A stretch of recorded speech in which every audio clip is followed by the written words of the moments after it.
Hello, how are you? Fine, thank you. साथीहरू यहाँनिर देख्नु हुँदैछ है, अब मौरीको सिजन पनि सुरु भइरहेको छ। साथसाथमा मेरो यो मौरी एउटा एक घर मौरी चाहिँ निस्किएर भाग्ने कोसिस गरिरहेको छ।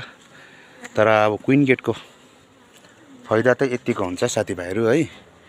यसमा चाहिँ मैले क्विन गेट लगाएको थिएँ, सो त्यसले गर्दा सबै मौरी फेरि दोबारा फर्किएर आएको छ है।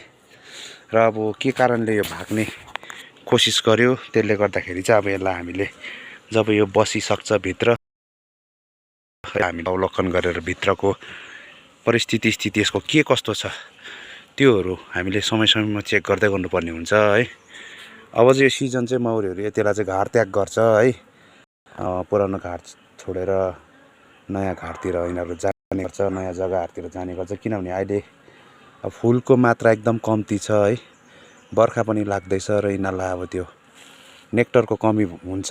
सो त्यसले गर्दाखेरि चाहिँ यिनीहरूले कहाँनिर चाहिँ यिनीहरूलाई अलिकति सुइटेबल जग्गा छ त्योहरू हेरेर चाहिँ यिनीहरू यसरी घर त्याग गर्ने गर्छ। तर मैले चाहिँ यहाँनिर के गरेको थिएँ भन्दाखेरि क्विन गेट लगाएको थिएँ। सो त्यसले गर्दा चाहिँ आज लु है साथीहरू, मौरी भाग्नदेखि चाहिँ असमर्थ भयो, फेरि फर्केर आफ्नै घरमा फेरि दोबारा जाँदैछ है साथीहरू। हेर्नुहोस्, निकै स्ट्रङ कलोनी छ है, ठुलो कलोनी छ। अब यसलाई ठिक टाइममा काम गर्यो भने यसलाई सुपर चढाइहाल्ने टाइपको मौरी छ। तर अब त्यो हो, यसले अब भित्र सबै स्थिति के कस्तो छ त्यो चाहिँ म तपाईँलाई बादमा हेरेर बताउँछु है साथीहरू।